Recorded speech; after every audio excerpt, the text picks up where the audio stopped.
లేదు, రేట్లు పెంచేది లేదు, నేను సంతకం పెట్టకుండానే జీవోలు వస్తున్నాయని ఆయనే బహిరంగంగా చెప్పిండు. వీడియోలు మనందరం చూసినాం. అంటే సినిమాలకు ప్రివ్యూ షోలు రేట్లు పెంచుకునే దాంట్లో వాటాల పంచాయతీ, ముఖ్యమంత్రి వర్సెస్ కోమటిరెడ్డి గారు. ఇది నేను చెప్పలే, కోమటిరెడ్డి గారే చెప్పిండ్రు. ఏం జరుగుతుంది రాష్ట్రంలో? ప్రజలు గమనిస్తున్నారండి. టెండర్ల పంచాయతీ, వాటాల పంచాయతీ, కమిషన్ల పంచాయతీ, బెదిరించి సంపాదించుకున్న డబ్బులు పంచుకోవడంలో పంచాయతీ. What's happening in the state? ప్రజలు మీరు ఇచ్చిన 6 గ్యారెంటీలు చూసి కదా మిమ్మల్ని గెలిపించింది. 6 గ్యారెంటీలు అటకెక్కినాయి, వాటాల పంచాయతీలు ముందుకు వచ్చినాయి.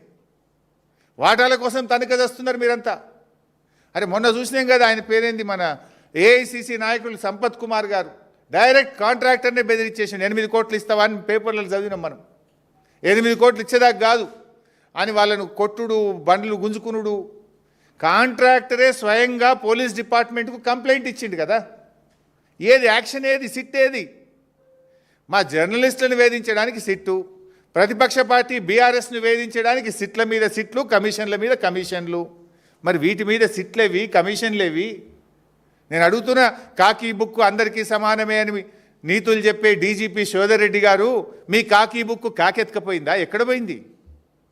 కాంట్రాక్టర్ డైరెక్ట్గా పోలీస్ స్టేషన్లో కంప్లైంట్ ఇస్తే ఇప్పటికి ఎందుకు అరెస్ట్లు అయితే లేవు? ఏమైంది కాకీ బుక్కు? సజ్జనార్ బాగా మాట్లాడినావు కదా, మొన్న జర్నలిస్టులను బెదిరించినావు కదా.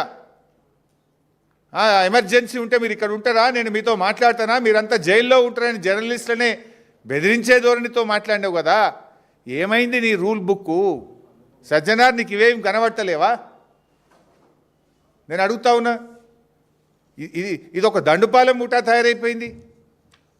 రాష్ట్రం పరువు తీస్తూ ఉన్నారు మీరు. Telangana the best state in the country అని కేసీఆర్ గారు చూపించారు. పెట్టుబడులకు స్వర్గధామంగా కేసీఆర్ గారు చూపించారు. అద్భుతమైన పురోగతి సాధించింది తెలంగాణ రాష్ట్రం కేసీఆర్ గారి నాయకత్వంలో. మీరు వచ్చిన తర్వాత వాటాల పంచాయతీలు, కాంట్రాక్టుల పంచాయతీలు, బెదిరింపులు, భూ కబ్జాలు, దీంట్లో మీరు ప్రగతి సాధిస్తూ ఉన్నారు. ప్రజలు అన్నీ గమనిస్తున్నారు.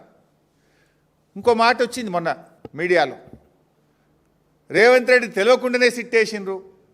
అంటే రేవంత్ రెడ్డే హోమ్ మినిస్టరు, రేవంత్ రెడ్డే ముఖ్యమంత్రి, రేవంత్ రెడ్డి తెలియకుండా సిట్టు పడుతుందా? ఎట్లొచ్చింది ఆ సిట్టు? ఒకవేళ రేవంత్ రెడ్డి తెలియకుండా సిట్టే వస్తే ముఖ్యమంత్రిగా యు ఆర్ ఫెయిల్. ముఖ్యమంత్రిగా నువ్వు ఫెయిల్. నీకు పాలన మీద పట్టు లేదు, నీకు పరిపాలన మీద పట్టు తప్పింది. నువ్వు ముఖ్యమంత్రిగా పనికిరావు ఆ కుర్చీకి. నీకు తెలియకుండా సిట్ వచ్చింది నిజమే అయితే నువ్వు ముఖ్యమంత్రిగా కుర్చీకి పనికిరావు. You are failed to administer the state. మీరేమన్నా సర్కార్ నడుపుతున్నారా, సర్కస్ నడుపుతున్నారా? ముఖ్యమంత్రి తెలియకుండానే సిట్ వస్తుందా?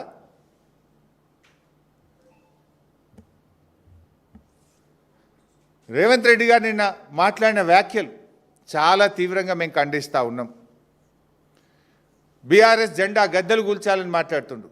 బిడ్డను బీఆర్ఎస్ జెండా గద్దెల దోలికొస్తే నీ గద్దె కూల్త జాగ్రత్త అని చెప్పి హెచ్చరిస్తూ ఉన్నాం. దుమ్ము అయిపోతావు బిడ్డ నువ్వు.